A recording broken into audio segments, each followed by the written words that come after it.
अब दुकान वाले को क्या मालूम कि हमारी दुकानिया में भगवाने घूम रहे भिखमंगा बन के है। जज साहब जो वृंदावन वाले थे वो क्यों विरक्त हो गए।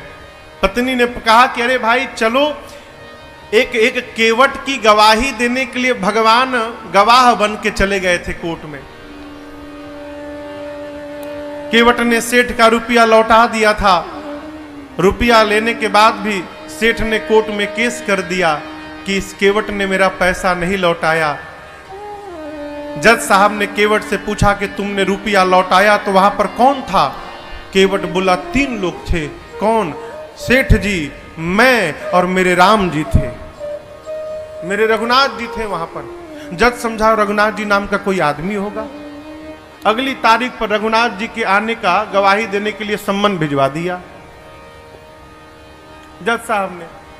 अब कोर्ट का संतरी पहुंचा गांव में, केवट जी गांव में, रघुनाथ जी कहाँ है, रघुनाथ जी कहाँ है, रघुनाथ जी हो तब न मिले।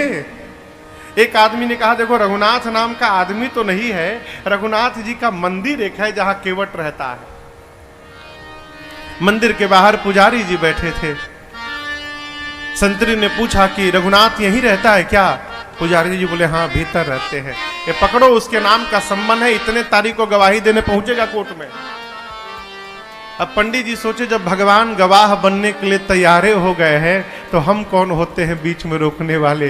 पंडित जी सम्मन ले लिए और ले जाकर ठाकुर जी के चरणों में रखकर बोले प्रभु आज तक आपके लिए मिठाई आया, आज तक आपके लिए आभूषण आए, आज तक आपके लिए वस्त्र आया, पहली बार प्रभु आपके नाम का कोर्ट से सम्मन आया है।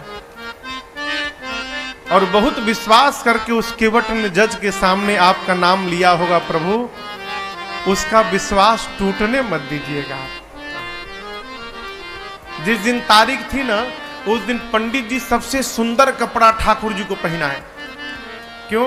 आज ठाकुर जी कोर्ट में पहुंचेंगे तो भगवान सुंदर लगने चाहिए। भगवान फटा पुराना कपड़ा पहने, लाठी पकड़े, बूढ़ा स्वरूप बना के हाथ ऊपर करके हम ही रघुनाथ है पहुंच गए।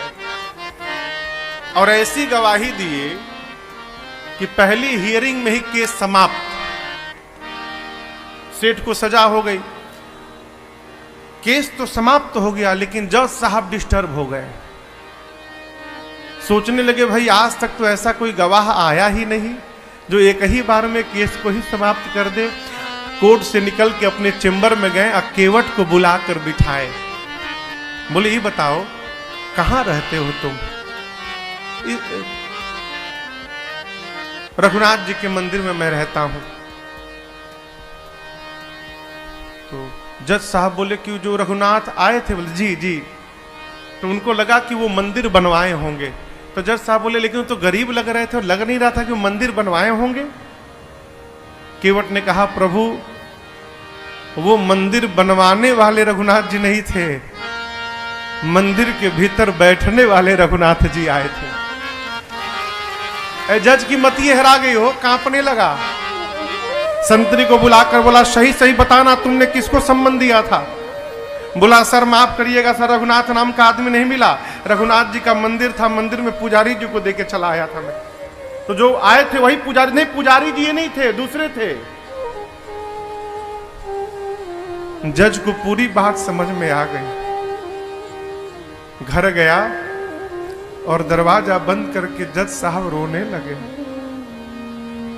पत्नी ने आकर पूछा क्यों रो रहे हो? पूरी बात बताए। पत्नी ने कहा इसमें रोने की कौन सी बात है? अरे मान लो धोखे में ही दर्शन हुआ, तुम तो भाग्यशाली हो, तुमको दर्शन तो मिला, नाचना चाहिए। बोले इसलिए नहीं रो रहा हूं कि राम जी चले गए, इसलिए नहीं रो रहा हूं। मैं इसलिए रो रहा हूं, अरे कुर्सी पे बना जज मैं बैठा रहा, जगदीश खड़े समझाते रहे। जिनकी अदालत में पूरी दुनिया जाकर खड़ी होती है, आज उनको मैंने अपनी अदालत में खड़ा कराया। ऐसा वैराग्य चढ़ा हो जज साहब को, उसी समय रिजाइन दिए। सब घर परिवार छोड़कर चले गए वृंदावन। और ऐसा कहते हैं जब तक थे कभी बैठे नहीं वृंदावन में, खड़े रहे। लोग कहते थे बैठते क्यों नहीं आप? बोले मेरी यही सजा है, मैंने भगवान को अपनी अदालत में खड़ा करा के रखा था, अब मैं भगवान के धाम में जब तक जीवित रहूंगा तब तक मैं खड़ा रहूंगा, अब मैं बैठूंगा नहीं। भगवान किसी रूप में आ सकते हैं माई बाप, आपकी आस्था वैसी होनी चाहिए।